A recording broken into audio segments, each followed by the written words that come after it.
Praise Lord. എൻ്റെ പ്രിയപ്പെട്ടവരെ,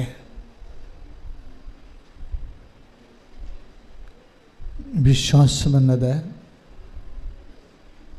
ഒരു ബുദ്ധിപരമായ വ്യാപാരമാകാൻ എൻ്റെ സ്വാഭാവിക അവസ്ഥ അതാണ്. ഒരു ബുദ്ധിപരമായ വിനിമയമാണ് വിശ്വാസം.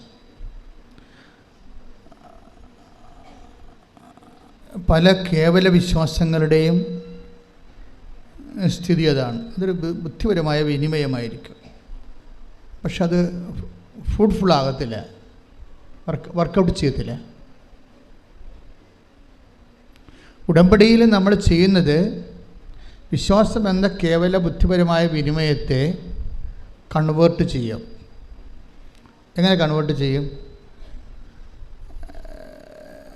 ഒരു ദൈവസ്നേഹത്തിൻ്റെ എക്സ്പ്രഷൻസാക്കി മാറ്റും. ദൈവസ്നേഹത്തിൻ്റെ പ്രകടനങ്ങൾ നിങ്ങളെപ്പോഴും ശ്രദ്ധിക്കേണ്ടത്, വിശ്വാസ വളർച്ചയിൽ നിങ്ങൾ ബുദ്ധിപരമായ വിനിമയം, ഒരു ഇൻ്റലക്ച്വൽ കൺവിക്ഷൻ നമുക്ക് തരും. ദൈവം ഏത് കാലത്ത് ഏത് സമയത്തും എന്നെ സഹായിക്കും, ഞാൻ ദൈവത്തിനെ ആശ്രയിക്കുന്നുണ്ട്. ഇല്ലെങ്കിൽ അതിനേക്കാൾ താഴ്ന്ന് ഞങ്ങളുടെ നാട്ടിലും മാതാവില്ലേ, അങ്ങനെ കുറേ സാക്ഷ്യങ്ങൾ വരുന്നുണ്ട്. ഞങ്ങളുടെ നാട്ടിലും മാതാവുണ്ടല്ലോ, പിന്നെ എന്തിനാണ് കെട്ടിയെടുത്ത് ആലപ്പുഴ പോണത് എന്നങ്ങനെ ചെയ്യുന്നു. അപ്പോൾ അതൊരു കേവല വിശ്വാസമാണ്. കേവല വിശ്വാസം ഉള്ള പ്രശ്നം, ഇപ്പം നിങ്ങളുടെ നാട്ടിൽ നിങ്ങൾ നിന്നാലും ഇവിടെ നിന്നാലും കേവല വിശ്വാസക്കാർക്ക് അത് ആക്ടിവേറ്റ് ആകത്തില്ല. വിശ്വാസം നമ്മൾ റീചാർജ് ചെയ്യാം, പക്ഷേ ആക്ടിവേറ്റ് ആകുന്നത് വേറെ ഒരു ഫങ്ഷനാണ് അല്ലേ. മൊബൈലിൽ നമുക്ക് റീചാർജ് ചെയ്യാൻ പറ്റും, പക്ഷേ ആക്ടിവേറ്റ് ആകുന്നത് വേറെ ഒരു ഫങ്ഷനാണ്. അതുപോലെ വി ക്യാൻ ഹാവ് ഫെയ്ത്ത്, പക്ഷേ ആ ഫെയ്ത്ത് ഒരു സാക്ഷ്യത്തിലേക്ക് പ്രവേശിക്കുന്നത് അതിൻ്റെ കണ്ടൻറ്റ് ബേസ് വേറെയാണ്. അതിൻ്റെ അകത്ത് സ്നേഹത്തിൻ്റെ എലമെൻറ്റ്സ് വേണം. ഉടമ്പടിയിൽ പുരോഗമിക്കുന്നുണ്ടെങ്കിൽ നിങ്ങൾ ഇൻട്രോസ്പെക്റ്റ് ചെയ്യേണ്ട ഒരു വിഷയം, എൻ്റെ ഫെയ്ത്ത് കണ്ടൻറ്റിൽ കണ്ടൻറ്റ് ഓഫ് ലവ് ഉണ്ടോ എന്ന് നോക്കണം. നമുക്ക് ആ വിഷയത്തിലൊക്കെ ആധ്യാത്മിക ജീവിതത്തിൽ ഇത്തിരി ബുദ്ധി ഉപയോഗിക്കുന്നത് തെറ്റൊന്നുമില്ല. ഞാൻ നിങ്ങളുടെ വിശ്വാസത്തിൽ കണ്ടൻറ്റ് ഓഫ് ലവ് ഉണ്ടോ ഇല്ലയെന്ന് നോക്കണം. എന്നിട്ട് അതിൻ്റെ കുറവാണ് പരിഹരിക്കേണ്ടത്. കുറവ് പരിഹരിച്ച് മാത്രമേ നമുക്ക് വിശ്വാസ പുരോഗതി പ്രാപിക്കാൻ പറ്റത്തുള്ളൂ. അല്ലെങ്കിൽ ഇങ്ങനെ സ്റ്റാറ്റസ് കോ മെയിൻറ്റെയിൻ ചെയ്ത് പോകും, തലസ്ഥിതി നിലനിന്ന് പോകും. നമുക്കൊരു 10 ഡിഗ്രി ഫെയ്ത്ത് ഉണ്ട്, നമ്മളെങ്ങനെ തലകുത്തി പോയി. ഇപ്പോൾ നിങ്ങൾക്ക് അതിൻ്റെ അകത്ത് ഈ കൃപാസനത്തിൽ വന്ന് എൻ്റെ പേരിൽ രോഗികളെ ശുശ്രൂഷിക്കാം, വീട്ടിലെ സഹായം കൊടുക്കാം, അമ്മയെ സഹായിക്കാം, അല്ലെങ്കിൽ അപ്പനെ സഹായിക്കാം, പിന്നെ പാവപ്പെട്ടവരെ സഹായിക്കാം. പക്ഷേ ഇങ്ങനെയൊക്കെ സഹായിച്ചാലും ചില സമയത്ത് നിങ്ങളുടെ വിശ്വാസത്തിനൊരു വളർച്ച ഉണ്ടാകാൻ ചിലപ്പോൾ സാധ്യതയുണ്ടാകത്തില്ല. അതെന്തുകൊണ്ടാണ്? അത് നിങ്ങൾ ടെക്നിക്കലി ഫങ്ഷനിലായതുകൊണ്ടാണ്, സാങ്കേതികമായിട്ട് ഫങ്ഷനിലാകുന്നത് കൊണ്ടാണ്. സാങ്കേതികമായിട്ടല്ല എൻ്റെ അത് വരണത്.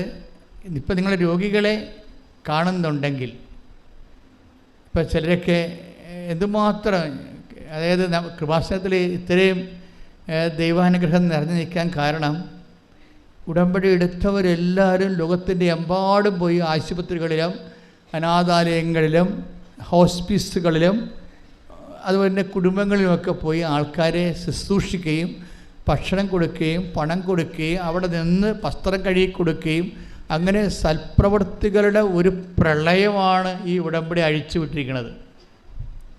അവരുടെ സൽപ്രവൃത്തികളുടെ ആസ്തി ആ ഉടമ്പടിയുടെ പൊതു ഖജനാവിലെ ടാപ്പ് ചെയ്യുന്നവർക്ക് ഈ കൃപാസനത്തിൻ്റെ പൊതു ദൈവാനുഗ്രഹം ലഭിക്കും. തീർച്ചയായിട്ടും അതുകൊണ്ടാണ് കൃപാസനത്തിലെ കാല് കുത്തുമ്പോഴൊക്കെ ചില ആൾക്കാർ അനുഗ്രഹിക്കപ്പെടുന്നു പറഞ്ഞതിൻ്റെ കാരണം ഇതിൻ്റെ പൊതുവായിട്ടുള്ള ആധ്യാത്മികമായിട്ടുള്ള ആസ്തികളാണ്. എപ്പോഴും നമ്മൾ ശ്രദ്ധിക്കേണ്ട കാര്യം ഈ കാര്യത്തെ കുറച്ച് റീസണബിൾ ആകണം. ഒരു വൈകാരികം എന്നതിനേക്കാൾ ഉപരി ഫെയ്ത്ത് മുന്നോട്ട് വെക്കുന്ന ഒരു റീസണുണ്ട്. വിശ്വാസം മുന്നോട്ട് വെക്കുന്ന ഒരു റീസണുണ്ട്, യുക്തിയുണ്ട്. അത് ഒരു പക്ഷേ നമ്മൾ പറയുന്ന സെക്കുലർ യുക്തിയല്ല, അത് മരിയൻ യുക്തി എന്നാണ് ഞാൻ പറയുന്നത്. മരിയൻ റീസൺ അങ്ങനെ ഒരു സംഭവമാണ്, ആധ്യാത്മിക ജീവിതത്തിലുള്ള സംഭവമാണ് മരിയൻ റീസൺ. എന്താ മരിയൻ റീസൺ? അപ്പോൾ മരിയൻ റീസൺ എന്ന് പറയുമ്പോൾ, ഉദാഹരണത്തിന് അവർക്ക് വീഞ്ഞില്ല എന്ന് അമ്മ പറയുന്നു, ഈശോയോട് പറയുന്നു അല്ലേ. ഫസ്റ്റ് റെസ്പോൺസ് എന്താണ്? ഈശോയുടെ ഫസ്റ്റ് റെസ്പോൺസ് എന്താ? എനിക്ക് നിനക്കും എന്ത്. സെക്കൻഡ് റെസ്പോൺസ് എന്താണ്? എൻ്റെ സമയം ഇനിയും ആഗതമായിട്ടില്ല. അപ്പോൾ ഈ ഫസ്റ്റ് റെസ്പോൺസും സെക്കൻഡ് റെസ്പോൺസും ഉദ്ദേശിച്ച നെഗറ്റീവ് ആൻസറാണ് വരണത് അല്ലേ. നെഗറ്റീവ് അല്ലേ, ആ വിഷയം നടക്കത്തില്ലെന്ന് ഉറപ്പല്ലേ. Then why mother is waiting for the answer? പിന്നെ എന്തുകൊണ്ടാണ് അമ്മ നിൽക്കുന്നത്? അതാണ് വിഷയം. അതാണ് മരിയൻ റീസൺ എന്ന് പറയുന്നത്. എന്താണ്? അമ്മയ്ക്ക് വിശ്വാസത്തെക്കാളുപരി ഈശോയോട് സ്നേഹമുണ്ട്. ശ്രദ്ധിക്കട്ടെ. ഹല്ലേലൂയ.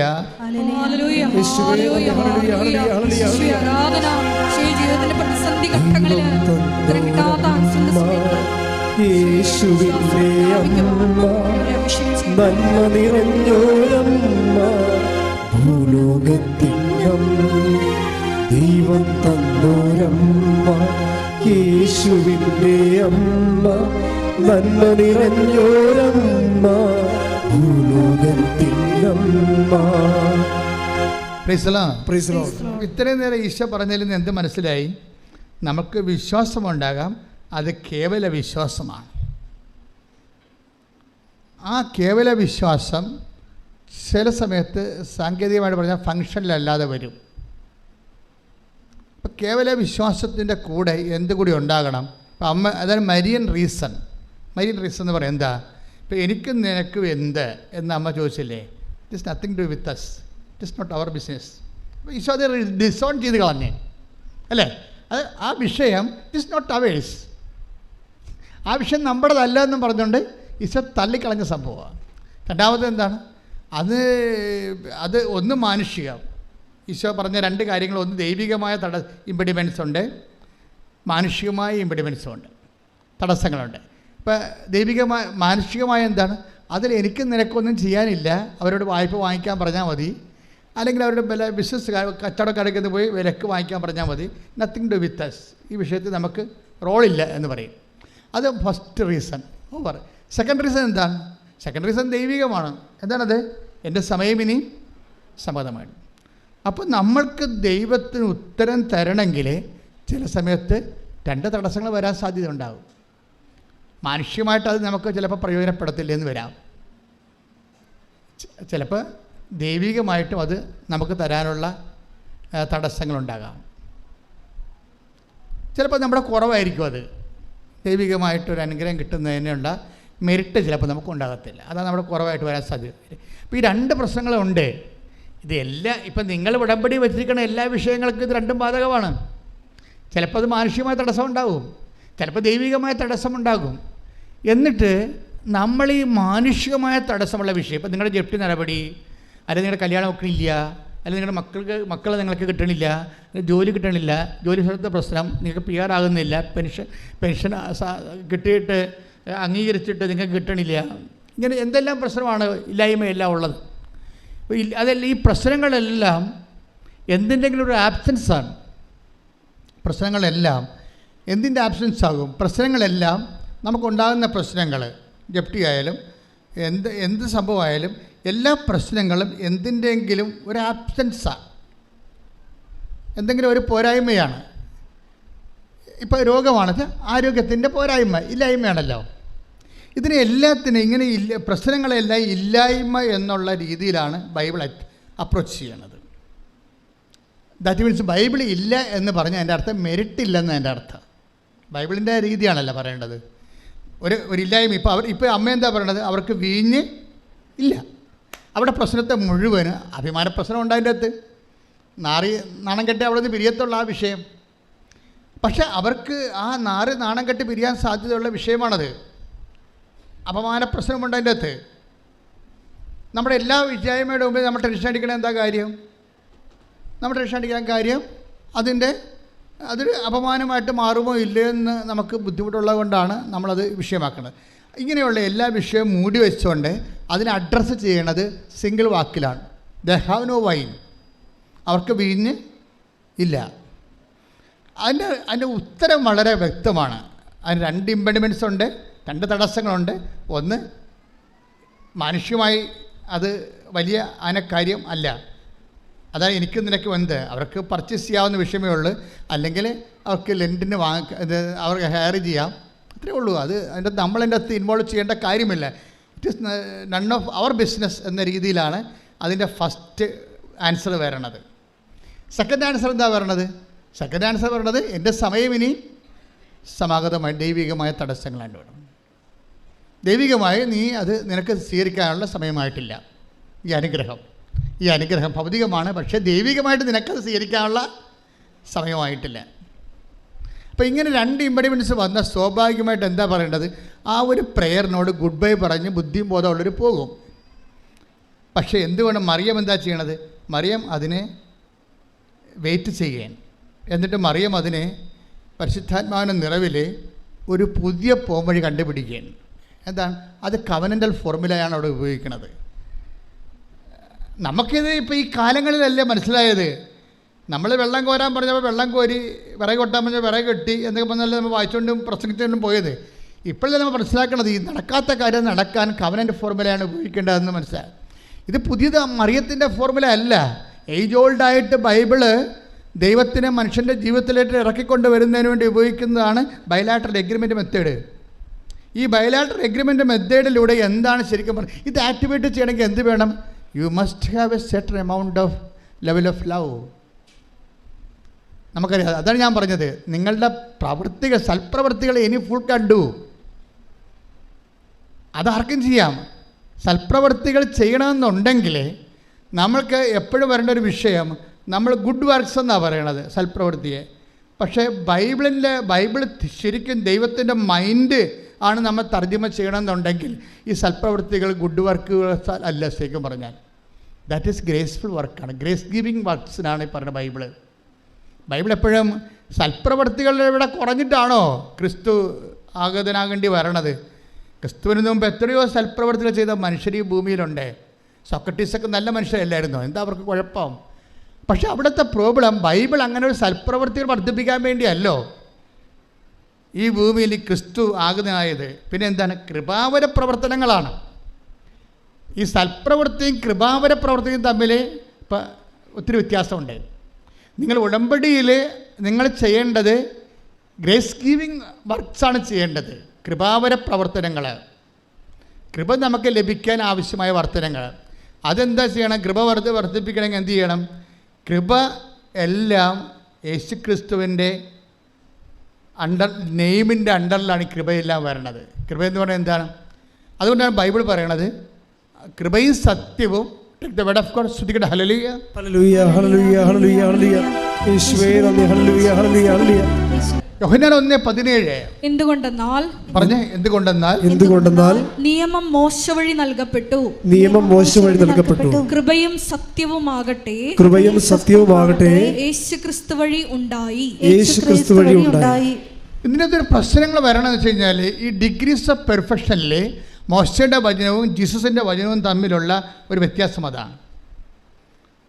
മോസസിൻ്റെ വചനത്തിന് സാങ്കേതികമായ ദൈവത്തിൻ്റെ മനസ്സനുസരിച്ചുള്ള നിയമപരമായിട്ടുള്ള കാഴ്ചപ്പാടുകളാണ് കൈകാര്യം ചെയ്യണത്.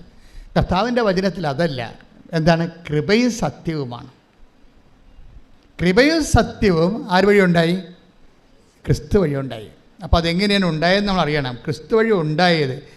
ഉടമ്പടി ടാർഗറ്റ് ചെയ്യണത് സൽപ്രവൃത്തികളല്ല. നിങ്ങൾ കുറേ ആൾക്കാർ ചെയ്യണത് വെറും സൽപ്രവൃത്തികളാണ്. വെറും സൽപ്രവൃത്തികളെന്ന് വെച്ച് കഴിഞ്ഞാൽ ഇവിടുന്ന് കുറേ കാര്യങ്ങൾ പറഞ്ഞിട്ടുണ്ട്, അതനുസരിച്ച് കൊണ്ട് രോഗികളെ കാണുന്നു. കഴിഞ്ഞ ദിവസം ഞാൻ ഒരു സാക്ഷ്യം പറഞ്ഞത്, ഞാൻ ഓൾഡ് ഏജിൽ ഹോമിൽ പോയി ഒരു ദിവസം മുഴുവൻ നിന്ന് അവിടുത്തെ ഉടുപ്പെല്ലാം അലക്കി കൊടുത്തതാണ്.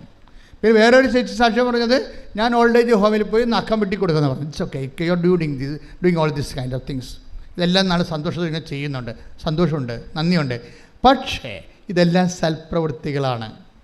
ഈ സൽപ്രവൃത്തികളിൽ നിന്ന് നമുക്ക് കൃപ ഡ്രോൺ ചെയ്യണമെന്നുണ്ടെങ്കിൽ നിങ്ങൾക്ക് വേറെ ഒരു കാര്യം കൂടി വേണം. എന്താ വേണ്ടത്? കൃപ. സൽപ്രവൃത്തികളിത് ഈ നിങ്ങൾ ചെയ്ത കാര്യങ്ങളെ ക്രിസ്തുവിനെ മാറ്റി നിർത്തിയും ചെയ്യാൻ പറ്റും. ലോകത്ത് എന്തുമാത്രം ആൾക്കാർ ചെയ്യുന്നുണ്ട് ഇല്ലേ? റോട്ടറി ക്ലബ്ബുകാർ കണ്ണ് വരെ വെച്ച് കൊടുക്കുന്നുണ്ട് ഇല്ലേ? അപ്പം അങ്ങനെ എന്തോ ക്ലബ്ബുകാർ ചെയ്യുന്നുണ്ട്. നാട്ടിൽ എന്തുമാത്രം അയൽക്കൂട്ടങ്ങളും അതുപോലെ തന്നെ പല പലതരമുള്ള പാർട്ടി സംഘങ്ങളും ഒക്കെ പല കാര്യങ്ങളും മനുഷ്യർക്ക് വേണ്ടി ചെയ്യുന്നുണ്ട്. ഇതെല്ലാം സൽപ്രവൃത്തികളാണ്.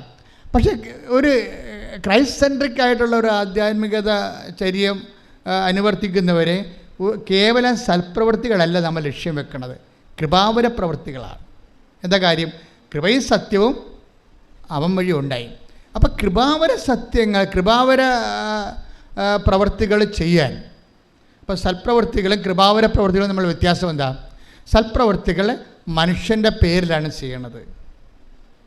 ചിലർ നല്ല പേരെടുക്കാൻ ചെയ്യും, ചിലർ കൂടുതൽ വോട്ട് കിട്ടാൻ വേണ്ടി ചെയ്യും, ചിലത് ജനകീയ അടിത്തറ ഉണ്ടാക്കാൻ വേണ്ടി ചെയ്യും, ചിലത് അവരുടെ കള്ളത്തരങ്ങളെ പുറത്തറിയാൻ വേണ്ടി ഒരു പുതിയൊരു ഫേസ് കാണിക്കാൻ വേണ്ടി സമൂഹത്തിന് വേറൊരു സംഭവം. അങ്ങനെ ഓരോരോ ലക്ഷ്യങ്ങളാണ് ഈ സൽപ്രവൃത്തികൾക്കുള്ളത്.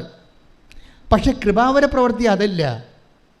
കൃപാവര പ്രവൃത്തി എന്ന് പറയണത് ക്രിസ്തുവിൻ്റെ നാമത്തിൽ ക്രിസ്തുവിന് വേണ്ടി മാത്രം മഹത്വം കൊടുത്തുകൊണ്ട് ചെയ്യണതാണ്. ക്രിസ്തുവിൻ്റെ നാമത്തിൽ ചെയ്യണം. അതിൻ്റെ 10% ഗ്ലോറി ക്രിസ്തുവിന് മാത്രമാണ്. അതുകൊണ്ടാണ് ബൈബിൾ പറയണത് വലത് കൈ ചെയ്യണത് ഇടത് കൈ അറിയരുത്. മനുഷ്യൻ അറിയരുതെന്നായി പറയണത്. മനുഷ്യന്മാർ അറിയരുതെന്നാണ് പറയണത്. പക്ഷേ മനുഷ്യന്മാർ അറിയുന്ന വെച്ചാൽ എല്ലാ കാര്യവും പാത്തും പതുങ്ങിയും ചെയ്യണമെന്നല്ല.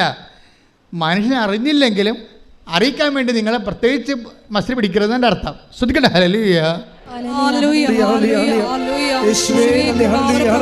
ചെയ്ത് നിന്റെ മഹത്വത്തിൽ പങ്കുകാരാകുവാൻ ഈ ആരാധനയിലൂടെ ഞങ്ങളെ അഭിഷേകം ചെയ്യണമേ.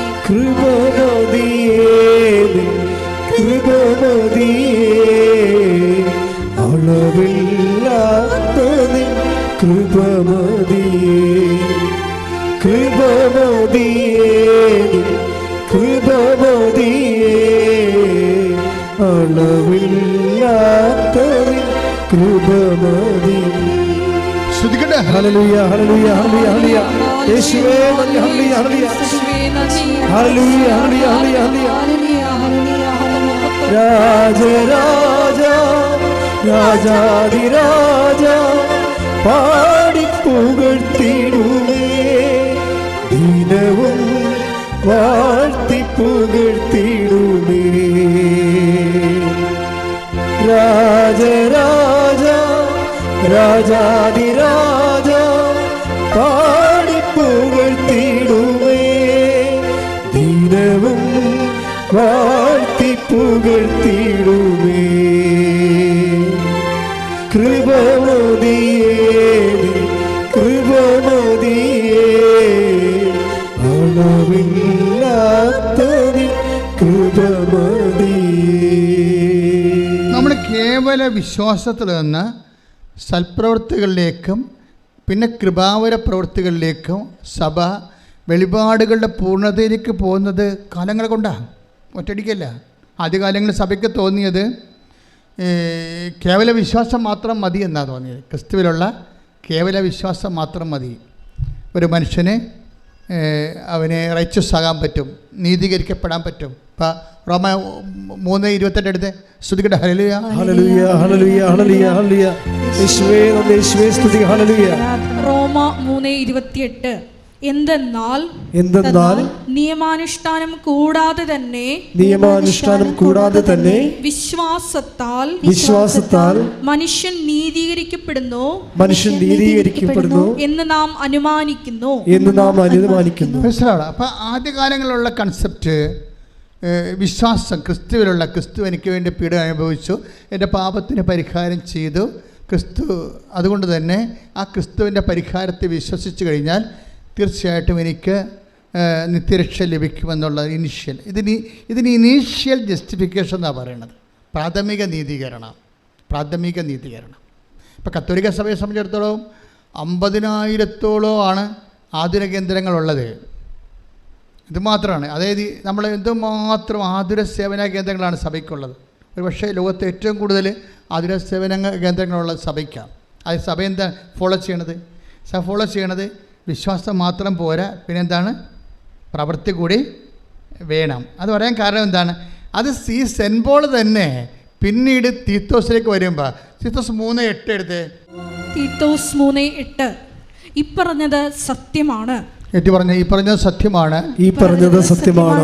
ദൈവത്തിൽ വിശ്വസിച്ചവർ സൽപ്രവൃത്തികൾ ചെയ്യുന്നതിൽ ജാഗരൂകരായിരിക്കാൻ വേണ്ടി ഇക്കാര്യങ്ങളിൽ നീ സമ്മർദ്ദം ചെലുത്തണം എന്ന് ഞാൻ ആഗ്രഹിക്കുന്നു. ഇവയെല്ലാം ശ്രേഷ്ഠവും മനുഷ്യർക്ക് പ്രയോജനകരവുമാണ്.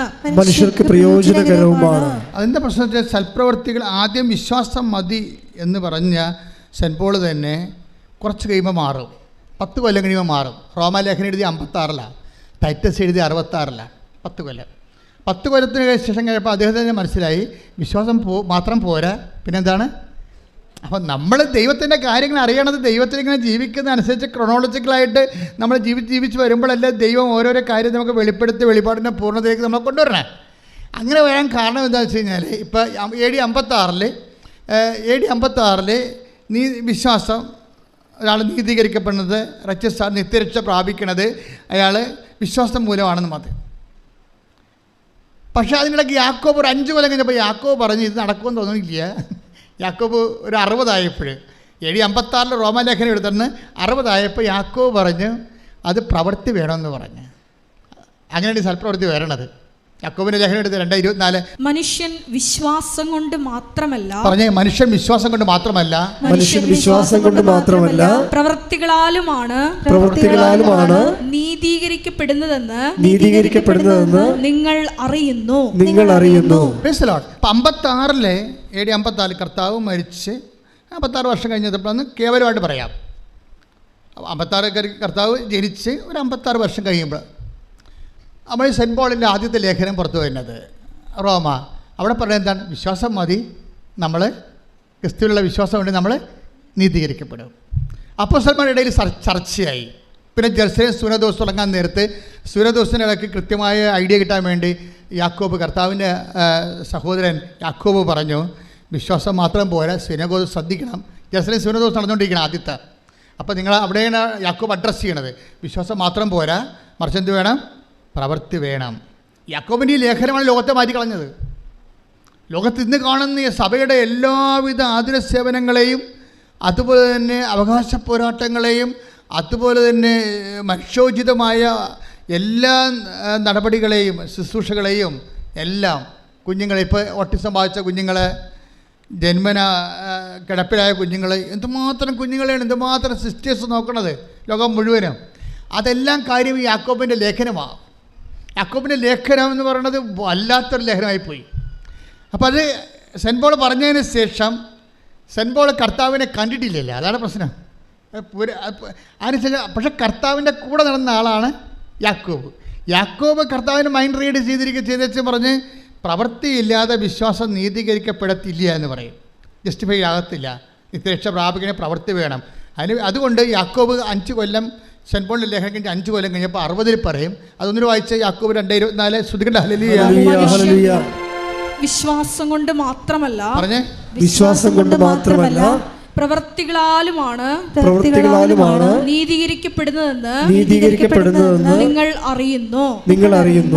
അപ്പോൾ ജെറുസലേം സുനദോസിൽ തീരുമാനം, നിലപാട് കൃത്യമായി. അപ്പോൾ യാക്കോബ് പൗലോസ് അപ്പോസ്തലനും മനസ്സിലായി സഭയുടെ കറക്റ്റ് നിലപാട്. അപ്പോൾ പൗലോസ് അപ്പോസ്തലനും മനസ്സിലായി പ്രവൃത്തിയാണ് മൂലമാണ് വിശ്വാസം നീതീകരിക്കപ്പെടുന്നത്. അപ്പോൾ പിന്നീട് 5 കൊല്ലം കഴിഞ്ഞപ്പോഴാണ് ടൈറ്റസ് ലേഖനം എഴുതുന്നത്. 5 കൊല്ലം കഴിയുമ്പോൾ ടൈറ്റസ് ലേഖനം എഴുതുമ്പോൾ, തീത്തോസിൻ്റെ ലേഖനം എഴുതുമ്പോൾ സെൻറ്റ് പോൾ പറയും, എന്താ പറഞ്ഞിരിക്കുന്നത്? 3:8 ശ്രുതികട ഹല്ലേലൂയ. ഇപ്പറഞ്ഞത് സത്യമാണ്.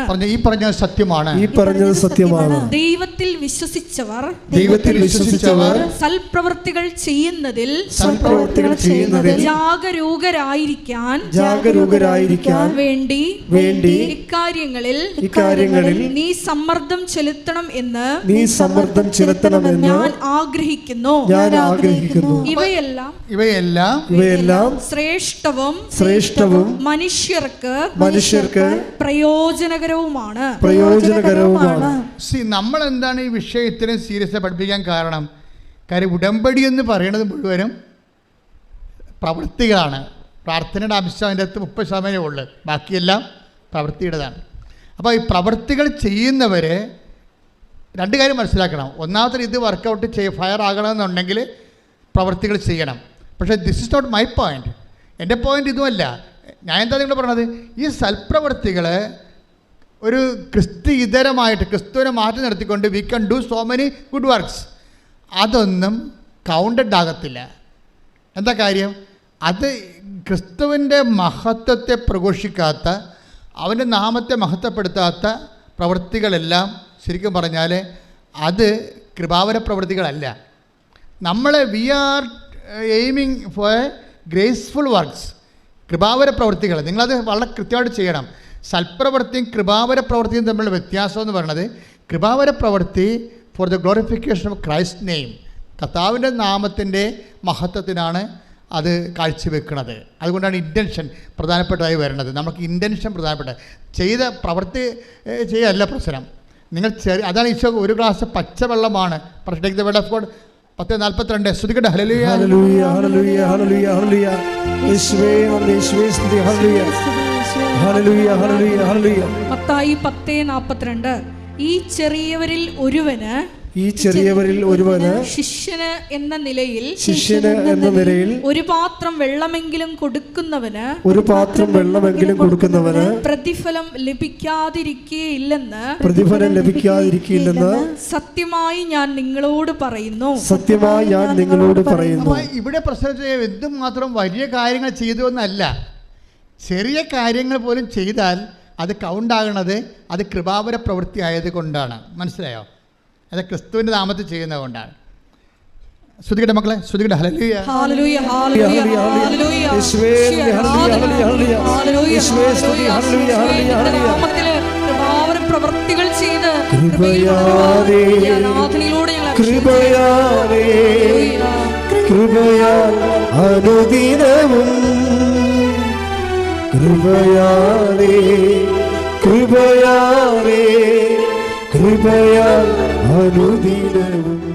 Take the word of God മത്തായി 25:40. രാജാവ് മറുപടി പറയും, സത്യമായി ഞാൻ നിങ്ങളോട് പറയുന്നു, എൻ്റെ ഏറ്റവും എളിയ ഈ സഹോദരന്മാരിൽ ഒരുവന് നിങ്ങൾ ഇത് ചെയ്തു കൊടുത്തപ്പോൾ എനിക്ക് തന്നെയാണ് ചെയ്തു തന്നത്. ഇതിന് വരുന്ന വിഷയം ഈ കൃപാവര പ്രവൃത്തി എങ്ങനെ ചെയ്യണത്, അതാണ് 25:40. ആ വചനം ഒന്ന് വായിച്ചേ. മത്തായി ശ്രീകാട് സുവിശേഷം.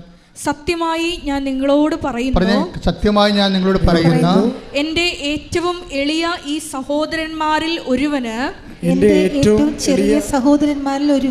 നിങ്ങൾ ഇത് ചെയ്തു കൊടുത്തപ്പോൾ എനിക്ക് തന്നെയാണ് ചെയ്തു തന്നത്. അപ്പൊ ഇതാണ് കൃപാവര പ്രവൃത്തി എന്ന് പറയണത്. എന്താ വെച്ച് കഴിഞ്ഞാൽ ക്രിസ്തുവിന് തന്നെ നമ്മൾ ചെയ്ത് കൊടുക്കുകയാണ് ഡയറക്റ്റായിട്ട്. അതെങ്ങനെയാണ്? ക്രിസ്തുവിൻ്റെ നാമത്തിൽ ആണ് നമ്മൾ ഏറ്റവും എളിയ സഹോദരന് ചെയ്ത് കൊടുക്കുന്നത്. ഇതിനകത്ത് എന്താ നമുക്ക് വേണ്ടത്? രണ്ട് കാര്യങ്ങൾ വേണം. എന്ത് വേണം? ക്രിസ്തുവിനോടുള്ള സ്നേഹം വേണം, ആ സഹോദരനോടുള്ള സ്നേഹം വേണം. രണ്ട് സംഭവം വേണം. വിശ്വാസം മാത്രം പോരാ. രണ്ട് കാര്യം, കൃപാവര പ്രവർത്തിക്ക് രണ്ട് കാര്യം വേണം. എന്തൊക്കെ വേണം? ഒന്ന് ക്രിസ്തുവിനോടുള്ള സ്നേഹം വേണം. രണ്ടാമത്തത് സഹോദര സ്നേഹം. നിങ്ങൾക്ക് എന്താ സംഭവിച്ചിട്ടുണ്ട്? നിങ്ങൾക്ക് മാതാവിനോടാണ് കൂടുതൽ സ്നേഹം വരുന്നത്. This is wrong. അല്ല, അതല്ല സംഭവം. അമ്മ എന്താ ചെയ്യണത്? ഇപ്പം അമ്മ ചെയ്തിരിക്കണത് അവൻ പറയണത് പോലെ ചെയ്യുക. അതാ പ്രശ്നം. ഈ ചെയ്ത്താണ് കൃപാവര പ്രവൃത്തി എന്ന് പറയണത്. ഇപ്പം എനിക്കും നിനക്കും എന്താ? എൻ്റെ സമയം ഇനിയും സമാഗതമായിട്ടില്ല. നമ്മുടെ പ്രശ്നങ്ങൾക്ക് വരാൻ പോകുന്ന വിഷയം ഒന്ന്, ദൈവത്തിന് അവിടെ റോളില്ല എന്നാണ്. നിനക്ക് ജോലി കിട്ടും, അനുസരിച്ച് നീ കല്യാണം കഴിക്കും, നീ കുഞ്ഞുങ്ങളെ ജനിപ്പിക്കും, അവർ പഠിക്കും. ഞാനൊരു വീട്ടിൽ ചെന്നപ്പോൾ ഒരു ഞായറാഴ്ചയാണ് വീട്ടിൽ ചെന്നത്. ഒരു അത്യാവശ്യം ഒരു വിഷയം ഉണ്ടായ കാരണം ഞായറാഴ്ച എനിക്കൊരു വീട്ടിൽ പോകേണ്ടി വന്നു. അവിടെ ചെന്നപ്പോൾ അവിടുത്തെ 2 കുട്ടികളും കാറ്റഗിസത്തിന് പോയിട്ടില്ല അന്ന്. അപ്പോൾ എൻ്റെ സ്വഭാവത്തിന് പിന്നെ അവരുടെ ആയിട്ടുള്ള ബന്ധങ്ങളും കാര്യങ്ങളല്ല പ്രശ്നം. എനിക്ക് അവരുമായിട്ട് എൻ്റെ കാര്യം ചിലപ്പോൾ നടന്നില്ലല്ലോ. ഞാൻ ചോദിച്ചു, ഈ പിള്ളേർ എന്താണ് കാറ്റഗിസിൽ പോകാത്തെന്ന് ചോദിച്ചു. നിങ്ങളൊരു വീട്ടിൽ ഉടമ്പടി എടുത്തവരാണ് നിങ്ങളെങ്കിൽ നിങ്ങളുടെ വീട്ടിൽ ചെല്ലുമ്പോൾ ഒരു വീട്ടിൽ കാറ്റഗിസത്തിന് പോകാതെ കുർബാനയ്ക്ക് പോകാതെ ഒരു വ്യക്തി ഉണ്ടെങ്കിൽ നിങ്ങൾ ദൈവസ്നേഹമുണ്ടെങ്കിൽ നിങ്ങൾ ചോദിക്കും. അല്ലെങ്കിൽ അവരെന്ത് വിചാരിക്കും, നമ്മളെന്തിനാണ് അവരുടെ കാര്യത്തിൽ ഇടപെടണമെന്ന് ചോദിക്കും. ഇതാണ് ഫസ്റ്റ് സ്റ്റെപ്പ്. ഒരു വ്യക്തിക്ക് ദൈവസ്നേഹമുണ്ടോ ഇല്ലേ എന്ന് അറിയണമെന്നുണ്ടെങ്കിൽ നമുക്ക് വലിയ കുഴപ്പമില്ല, പൊല്ലാപ്പില്ലാത്ത വിഷയങ്ങൾക്കൊക്കെ നമ്മൾ സേഫായിട്ട് നമ്മൾ ഡേഞ്ചർ സോണിൽ ഒരിക്കലും കളിക്കത്തില്ല, സേഫ് സോണിൽ കളിക്കത്തുള്ളൂ. അപ്പോൾ തന്നെ ദൈവത്തിന് അറിയാം. ദൈവത്തെ നിങ്ങൾ എന്ത് പറഞ്ഞാലും കണ്ണിൽ പൊടിയിടാൻ പറ്റില്ല. കണ്ണിത്തിരി വലുതാണ്, അത്ര കുഴപ്പമാണ്. നമുക്ക് ഇടണ പൊടിക്കൊരു കണക്കില്ലേ? ഇല്ലേ? നമുക്ക് ദൈവത്തിൻ്റെ കണ്ണിൽ പൊടിയിടാൻ പറ്റരുത്. കാര്യം ദൈവത്തിൻ്റെ കണ്ണിത്തിരി വലുതായി പോയി. നമുക്ക് ഇടണ പൊടിക്കൊരു കണക്കുണ്ടല്ല, അതല്ലേ പ്രശ്നം. അതുകൊണ്ട് എപ്പോഴും നമ്മൾ ശ്രദ്ധിക്കേണ്ട വിഷയം വെച്ചാൽ നിങ്ങൾ ആദ്യം തന്നെ ദൈവസ്നേഹം വർദ്ധിക്കാൻ വേണ്ടി പ്രാർത്ഥിക്കണം. 3:12 എടുത്തേ. തെസ്സലോനിക്കൻസ് 1 തെസ്സലോനിക്ക 3:12. ഞങ്ങൾക്ക് നിങ്ങളോടുള്ള സ്നേഹം പോലെ പറഞ്ഞേ, ഞങ്ങൾക്ക് നിങ്ങളോടുള്ള സ്നേഹം പോലെ നിങ്ങൾക്ക് തമ്മിൽ തമ്മിലും മറ്റെല്ലാവരോടുമുള്ള സ്നേഹം വളർന്ന് സമൃദ്ധമാകാൻ കർത്താവ് ഇടവരുത്തട്ടെ. ഇപ്പൊ ദൈവത്തിനൊരു റോളുണ്ട് ഇതിൻ്റെ അകത്ത്. നമുക്ക് ലവ് ഓഫ് ഗോഡ് ലെവൽ കുറവാണെങ്കിൽ നിങ്ങൾ അഡ്രസ്സ് ചെയ്യേണ്ടത് അതാണ്. എൻ്റെ IELTS പാസ്സാക്കണേ, എൻ്റെ IELTS പാസ്സാക്കി ജന്മം പ്രാർത്ഥിച്ചാൽ ദൈവത്തിന് അതുകൊണ്ട് പ്രയോജനമില്ല. ദൈവം പറയും എനിക്ക് നിനക്ക് എന്താ എന്ന് ചോദിക്കും. ഇതാണ് പ്രശ്നം. എൻ്റെ IELTS പാസ്സാക്കി എൻ്റെ വസ്തു വിൽക്കണേ, എനിക്ക് കല്യാണം നടത്തണേ, എനിക്ക് കുഞ്ഞുങ്ങളുണ്ടാകണമെന്ന് പറഞ്ഞാൽ മാത്രം ഇരുന്ന ദൈവം ചോദിക്കുന്ന ചോദ്യം എന്താണ്? എനിക്ക് നിനക്കും എന്താ? ഇവിടെ എന്താ പ്രശ്നം വെച്ച് കഴിഞ്ഞാൽ ആദ്യം ലവ് ലെവൽ വർദ്ധിപ്പിക്കണം. ടെക്നിക്കലായിട്ടാണ് ഉടമ്പടി സമീപിക്കേണ്ടത്. ലവ് ലെവലിൽ അതെന്തിനാണ്? ദൈവത്തോടുള്ള സ്നേഹം വേണം, നമുക്ക് പരസ്പര സ്നേഹം ഉണ്ടാകണം. അത് പിന്നെ എന്ത് ചെയ്യണം? പരസ്പര സ്നേഹം ഉണ്ടെന്നും പറഞ്ഞുകൊണ്ട് it is N on going process. എന്താ എഴുതിയിരിക്കണത്? വളർന്ന് ഞങ്ങൾക്ക് നിങ്ങളോടുള്ള സ്നേഹം പോലെ നിങ്ങൾക്ക് തമ്മിൽ തമ്മിലും മറ്റെല്ലാവരോടുമുള്ള സ്നേഹം വളർന്ന് സമൃദ്ധമാകാൻ കർത്താവ് ഇടവരുത്തട്ടെ. അപ്പൊ സ്നേഹം കുറഞ്ഞാൽ അതിനകത്ത് റോള് ദൈവത്തിനുണ്ട്, ഉറപ്പല്ലേ? അപ്പം നിങ്ങൾ പ്രാർത്ഥിക്കുമ്പോൾ നിങ്ങളുടെ ലവ് ലെവൽ വർദ്ധിക്കാൻ വേണ്ടി അതിനെ ടാർഗറ്റ് ചെയ്യണം. നിങ്ങൾ ടാർഗറ്റ് ചെയ്യേണ്ടത് പക്ക മെറ്റീരിയൽ വിഷയമാണ്. ദൈവത്തിന് എൻ്റെ അടുത്ത് റോളൊന്നുമില്ല. എനിക്ക് നിനക്കും എന്ത് എന്ന് ചോദിക്കുന്നതിൻ്റെ കാരണം അതാണ്. അപ്പോൾ എനിക്ക് നിനക്ക് എന്ത് എന്ന് ചോദിക്കുമ്പോൾ തന്നെ ഒരു മെറ്റീരിയൽ ബെനിഫിറ്റ്സ് നമുക്ക് ലഭിക്കുന്നതിനോടുള്ള കർത്താവിൻ്റെ നിലപാട് it is very evident, it is clear. അറിഞ്ഞ് കളിക്കണം കേട്ടോ. ഈ കളി ഉടമ്പടി ഒരു കളിയാണ്. അവിടെ നമ്മൾ ഇൻവെസ്റ്റ് ചെയ്യുമ്പോൾ സൂക്ഷിച്ച് കൈകാര്യം ചെയ്യണം. കാര്യം ഒരു മെറ്റീരിയൽ ബെനിഫിറ്റ്സ് മാത്രമാണ് ഉദ്ദേശിക്കണമെന്നുണ്ടെങ്കിൽ കർത്താവിൻ്റെ നിലപാട് എന്താണ്? Between us what is it? എനിക്കും നിനക്കും എന്താ? പിന്നെ എന്താണ്? എൻ്റെ സമയം ഇനിയും സമഗതമായിട്ടില്ലല്ലോ. ഈ ഒരു പ്രശ്നത്തെയാണ് മറിയം ഓവർടേക്ക് ചെയ്യണത്. ഈ നമ്മൾ മറിയത്തെ വിളിക്കുന്ന ഒരു പേരുണ്ട്. എന്താണ്? ബോധജ്ഞാനത്തിൻ്റെ അതെന്താ കാര്യം? ഇവർ പരിശുദ്ധാത്മ ഫുൾ ഓഫ് ഗ്രേസ് അല്ലേ, ഇവർ കൃപ നിറഞ്ഞവളല്ലേ. അതുകൊണ്ട് കൃപ നിറഞ്ഞു കഴിഞ്ഞാൽ അതിൻ്റെ ജ്ഞാനം അറിയാൻ പറ്റും. ഇതിലെങ്ങനെയാണ് ഇങ്ങനെ ഒരു വിഷയമുണ്ട്, അതിനെ എങ്ങനെയാണ് കൗൺട്രാക്ട് ചെയ്യണമെന്ന് അറിയാൻ പറ്റും. അതാണ് നമ്മൾ ജ്ഞാനപരം എന്ന് പറയണത്. അവർ മാലാഖ തന്നെ അവരെ കാണുമ്പോൾ സമയത്ത് പറഞ്ഞത് എന്താണ്? Hail Mary full of grace, കൃപ നിറഞ്ഞവൾ. കൃപ നിറഞ്ഞാൽ തന്നെ അതിൻ്റെ അർത്ഥം ജ്ഞാനപരം അതിൻ്റെ സമൃദ്ധി നിൽക്കുകയാണ്. അപ്പോൾ അതുകൊണ്ട് ഒരു ഇഷ്യൂ ഉണ്ടായപ്പോൾ എൻ്റെ പ്രോബ്ലം വേറൊരു പ്രശ്നമുണ്ട്. ഞങ്ങളുമൊക്കെ നിങ്ങളോട് ജ്ഞാനപരത്തിലാണ് ഉപദേശം തരണത്. പക്ഷേ എന്താ പ്രശ്നം വെച്ച് കഴിഞ്ഞാൽ ഇപ്പം ഞാൻ ചിലരോട് പറയും, പ്രശ്നമായ വഴക്കായ സാരമില്ല, നീ തന്നത്തെ ഇറങ്ങിപ്പോകുന്ന ആളല്ലേ, നീ മര്യാദയ്ക്ക് കഴിച്ചെല്ലാം പറയും. ഞാൻ എത്ര പറയത്തുള്ളൂ. പിന്നെ ചാപ്റ്റർ ക്ലോസ് ചെയ്ത് കളയും. കാരണം അൾത്താറയിൽ 2 മിനിറ്റല്ലേ കിടത്തുള്ളൂ. അപ്പോൾ ഇവിടെ തന്നത്തെ ഇറങ്ങിപ്പോയാണെന്ന് എനിക്കറിയത്തില്ല. കർത്താവിനോട് പറയും ഇവിടെ തന്നത്തെ ഇറങ്ങിപ്പോകുന്നതാണ് വഴക്കുണ്ടാക്കിയത്. അപ്പോൾ ഞാൻ പറയും നീ തന്നത്തെ ഇറങ്ങിപ്പോയ ആളല്ലേ, നീ തന്നെ പോയിക്കൊള്ളാൻ പറയും, നീ തന്നെ റെസെറ്റ് ചെയ്യാൻ പറയും. പക്ഷേ ഇവിടെ ജന്മം കൊണ്ട് പോകത്തില്ല. കാര്യം ഇവർക്ക് ചമ്മലല്ലേ. കാര്യത്തിൽ ഇവിടെ തന്നത്തെ ഇറങ്ങിപ്പോയതാണ്. അപ്പം നമ്മളവിടെ എളിമപ്പെടണം. എളിമപ്പെട്ടിട്ട് സോറി പറയാൻ ബാധ്യസ്ഥമാണ്. പക്ഷേ ഈ അഹങ്കാരം ഹുങ്ക് പിടിച്ച സാധനം ഈ ജന്മത്തെ സോറി പറയത്തില്ല. കാരണം മർക്കടം മുട്ടിയാണ്. കുരങ്ങിൻ്റെ പരിപാടി അതല്ല. അകത്ത് ശർക്കര പോയി കഴിഞ്ഞാൽ ആൾക്കാർ നമ്മളെ തല്ലിക്കൊല്ലാൻ വേണ്ടി വരുമ്പോഴും ആ ശർക്കര ഒന്നും വിടത്തില്ല ഒരിക്കലും. അതാണ് മർക്കട മുട്ടി എന്ന് പറയുന്നത്.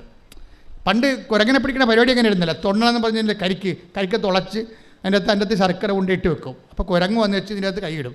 കൈയിട്ട് കഴിയുമ്പോൾ ശർക്കരക്കരി പിടിക്കും. അപ്പോഴേ പിടിക്കുന്ന സമയത്ത് ആൾക്കാർ കുരങ്ങനെ പിടിക്കാൻ വേണ്ടി കുരങ്ങ് രസായത്തിന് വടിയും കൊണ്ട് വരും. അപ്പോൾ പക്ഷേ കുരങ്ങ് വിട്ട് കൊടുക്കത്തില്ല. ആ ശർക്കരന്ന് വിടത്തില്ല അവൻ. മര്യാദക്കാവും ബുദ്ധിപൂർവ്വം ഒരു വിവേകം ഉണ്ടെങ്കിൽ ആ കൈ വിട്ടാൽ ഊരിക്കൊണ്ട് പോകാൻ പറ്റും. പക്ഷേ പാവപ്പെട്ട വിടത്തില്ല.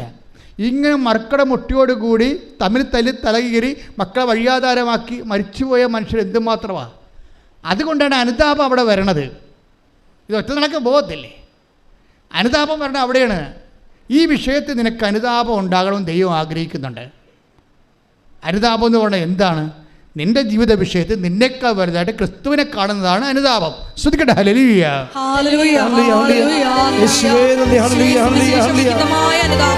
ആരാധനയിൽ പങ്കെടുത്ത് പ്രാർത്ഥിക്കുന്ന നിങ്ങൾക്ക് എല്ലാവർക്കും സമയം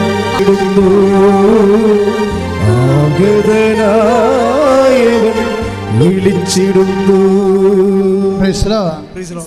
നിങ്ങളെ ഇത് ഈ തീക്കൊള്ളി കൊണ്ട് നമ്മൾ തൊട്ടാൽ പൊള്ളുന്ന കാര്യം വ്യക്തമാണ്. സത്യമായ ഒരു വിഷയത്തോട് നിങ്ങൾ ഇടപെടുമ്പോൾ നിങ്ങളുടെ മനസ്സിലിരിപ്പ് ദൈവത്തിനറിയാം. അതുകൊണ്ട് നിങ്ങൾ ആദ്യമേ തന്നെ ഒരു ധാരണയിലെത്ര നല്ലതാണ്. ക്രിസ്തുവേ, ഉടമ്പടിക്കാലം കഴിഞ്ഞാലും അങ്ങയുടെ ചൈതന്യത്തിൽ ഞാൻ ജീവിക്കും. നാട്ടുകാരെ ബോധിപ്പിക്കാനല്ലെങ്കിലും അങ്ങയുടെ ചൈതന്യത്തിൽ ഞാൻ ജീവിക്കും. പല ആൾക്കാരും ഇന്ന് അവരുടെ അവിശ്വാസം നിലനിർത്തുന്നത് നാട്ടുകാരെ ബോധിപ്പിക്കാനാണ്. ഇപ്പം എന്നെ പള്ളിയിൽ അടക്കണ്ട എന്നൊക്കെ ഒരു സമയത്ത് സ്റ്റൈൽ ആൻഡ് സ്റ്റാൻഡേർഡായിട്ട് എന്തുമാത്രം മനുഷ്യർ പറയും. അങ്ങനെ പറയുമ്പോൾ അവർ ഉദ്ദേശിക്കണത് എന്താ? ഒന്നെങ്കിൽ അവർ സാഹിത്യകാരന്മാരായിരിക്കും, അല്ലെങ്കിൽ അവർ രാഷ്ട്രീയക്കാരായിരിക്കും, അല്ലെങ്കിൽ അവർ സിനിമ നടന്മാരായിരിക്കും. എന്നാൽ ബഹുജനങ്ങളുടെ പിന്തുണ വേണമെന്ന് ആഗ്രഹിക്കുന്നവരായിരിക്കും. എനിക്ക് ഈ വിശ്വാസ സമൂഹത്തിൻ്റെ പിന്തുണ മാത്രം പോരാ, എനിക്ക് ബഹുജനങ്ങളുടെ മുഴുവൻ പിന്തുണ വേണമെന്ന് ഉദ്ദേശിക്കുന്നവർ എന്ത് ചെയ്യും? ആദ്യത്തെ അവർക്ക് തള്ളി പറയാൻ പറ്റുന്നത് ദൈവത്തെയാണ്. ദൈവത്തെ തള്ളി പറഞ്ഞുകൊണ്ട് ന്യൂട്രലായിട്ട് നിൽക്കും. സിനിമ നടന്മാരൊക്കെ ന്യൂട്രലായിട്ട് നിൽക്കുന്നവരുണ്ട്. അവിടെ ഉള്ളിൽ വിശ്വാസമുണ്ട്, പക്ഷേ തള്ളി പറഞ്ഞാൽ പടം കിട്ടത്തില്ല. അതുകൊണ്ട് അവരവിടെ നിൽക്കും. പാട്ടുകാരങ്ങനെ ഉണ്ട്, അതുപോലെ തന്നെ രാഷ്ട്രീയക്കാരങ്ങനെ ഉണ്ട്, ന്യൂട്രലായിട്ട് നിൽക്കും അവർ. ക്രിസ്തുവിനെ ഏറ്റുപറയുന്ന ഒരു മനുഷ്യൻ്റെ ദുരന്തത്തിൽ, ആധ്യാത്മിക ദുരന്തത്തിൻ്റെ ഏറ്റവും വലുത് ക്രിസ്തുവിനെ അവന് പ്രഘോഷിക്കാൻ പറ്റാത്തൊരവസ്ഥ അവൻ തന്നെ സൃഷ്ടിക്കുന്നതാണ്. ശ്രദ്ധിക്കട്ടെ. ഹല്ലേലൂയ.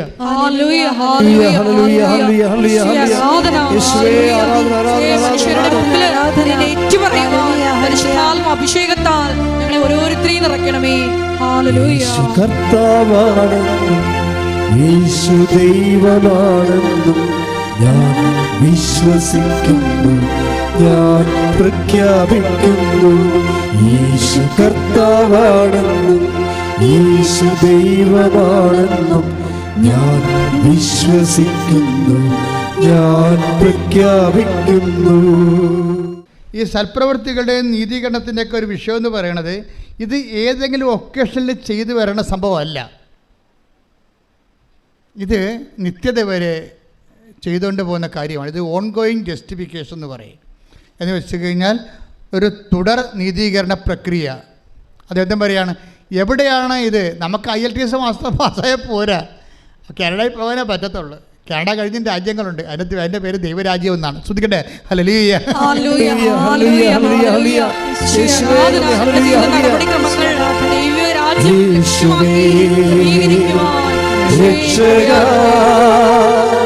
കർത്താവേ, നാഥനേ, യേശുവേ രക്ഷക, കർത്താവേ നാഥനേ. അവസാന നീതീകരണം ലഭിക്കണവരെ ഒരു ആത്മാവ് അസ്വസ്ഥമായിരിക്കും. സത്യമായ ദൈവത്തെ കണ്ടെത്തിയ മനുഷ്യരെ അവസാനത്തെ നീതീകരണം കിട്ടുന്നത് എപ്പോഴാണ്? 25:34. അനന്തരം രാജാവ് പറഞ്ഞേ. അനന്തരം രാജാവ് തന്റെ വലതുഭാഗത്തുള്ളവരോട് അരുൾ ചെയ്യും, തന്റെ വലതുഭാഗത്തുള്ളവരോട് അരുളി ചെയ്യും, എന്റെ പിതാവിനാൽ അനുഗ്രഹിക്കപ്പെട്ടവരെ, എന്റെ പിതാവിനാൽ അനുഗ്രഹിക്കപ്പെട്ടവരെ, വരുവിൻ, വരുവിൻ. ലോകസ്ഥാപനം മുതൽ നിങ്ങൾക്കായി സജ്ജമാക്കിയിരിക്കുന്ന രാജ്യം അവകാശപ്പെടുത്തുവിൻ. ഇതാണ് ലാസ്റ്റ് ജസ്റ്റിഫിക്കേഷൻ. നിങ്ങൾക്കായി ഒരുക്കിയിരിക്കുന്ന രാജ്യം അവകാശപ്പെടുത്താൻ പറയണത് വരെ we are in the process of justification.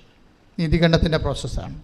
അച്ഛൻ എന്താ ഇങ്ങനെ പറയണമെന്ന് ചോദിച്ചു കഴിഞ്ഞാൽ, നിങ്ങളൊരു ഒക്കേഷണൽ ജസ്റ്റിഫിക്കേഷന് വേണ്ടി കുറച്ച് സൽപ്രവൃത്തികൾ ഇപ്പം ചെയ്യുകയാണ്.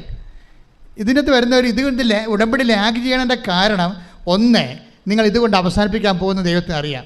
രണ്ട്, നിങ്ങളിത് ചെയ്യണ ദൈവസ്നേഹത്തോടെ അല്ല. അപ്പോൾ പിന്നെ ഇത് ഓവർകം ചെയ്യാനുള്ള മാർഗ്ഗം എന്താണ്? ദൈവത്തോട് നേരത്തെ മുൻകൂർ ജാമ്യം പറയണം, ഞാൻ ഇതുകൊണ്ട് ക്രിസ്തീയ ജീവിതം അവസാനിപ്പിക്കത്തില്ല, ഞാൻ ദൈവസ്നേഹത്തോട് മാത്രമേ എൻ്റെ ജീവിതം ചെയ്യത്തുള്ളൂ. പക്ഷേ ഇങ്ങനെ നൗ ആൻഡ് ദെൻ ആയിട്ടൊരു വ്യക്തിക്ക് അത് ഐഡിയലല്ല. നൗ ആൻഡ് ദെൻ, അപ്പോഴും ഇപ്പോഴൊക്കെ ആയിട്ട് കുറച്ച് സൽപ്രവർത്തികൾ ചെയ്ത് അത് ഫങ്ഷനായിട്ട് മാറ്റാം. പക്ഷേ മിഷനായിട്ടാണ് ഇത് വരേണ്ടത്. എന്താ കാര്യം വെച്ച് കഴിഞ്ഞാൽ, നാം ഇപ്പം ക്രിസ്തീയ ജീവിതം യോഹന്നാന്റെ സുവിശേഷം 14:15 എടുത്ത് ശ്രുതിക്കട്ടെ. ഹല്ലേലൂയ, ഹല്ലേലൂയ, ഹല്ലേലൂയ, ഹല്ലേലൂയ, ഹല്ലേലൂയ. യേശുവേ നന്ദി, ഹല്ലേലൂയ, ഹല്ലേലൂയ. യേശുവേ സ്തുതി, ഹല്ലേലൂയ. 14:15 നിങ്ങൾ എന്നെ സ്നേഹിക്കുന്നുവെങ്കിൽ, നിങ്ങൾ എന്നെ സ്നേഹിക്കുന്നുവെങ്കിൽ എന്റെ കൽപ്പന പാലിക്കും. എന്റെ കൽപ്പന പാലിക്കും. അടുത്ത വചനം വായിച്ചേ. ഞാൻ പിതാവിനോട് അപേക്ഷിക്കുകയും എന്നേക്കും നിങ്ങളോട് കൂടെ ആയിരിക്കാൻ മറ്റൊരു സഹായകനെ അവിടുന്ന് നിങ്ങൾക്ക് തരികയും ചെയ്യും.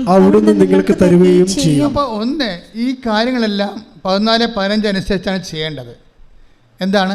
ദൈവസ്നേഹത്തോടെയാണ് ചെയ്യേണ്ടത്. അങ്ങനെ ദൈവസ്നേഹത്തോടെ ചെയ്തു കഴിഞ്ഞാൽ ക്രിസ്തു നമ്മളിൽ വസിക്കുന്നത് അവൻ്റെ ആത്മാവോട് കൂടിയായിരിക്കുമെന്നാണ് കർത്താവിൻ്റെ വെളിപ്പെടുത്തൽ, വചനത്തിൻ്റെ വെളിപ്പെടുത്തൽ. പ്രാർത്ഥിക്കുക, കർത്താവായ ദൈവമേ, അപ്പോഴും ഇപ്പോഴും നല്ല പ്രവൃത്തികൾ ചെയ്യുന്ന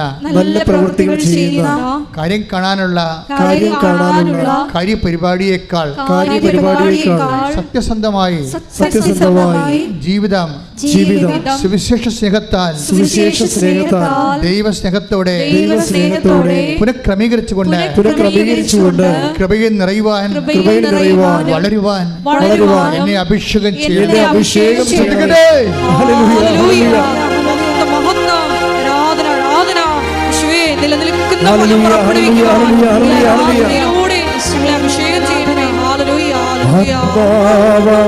ദൈവമേ വരണേ, എന്റെ ഉള്ളിൽ വസിക്കാൻ വരണേ. ആത്മാവ ദൈവമേ വരണേ,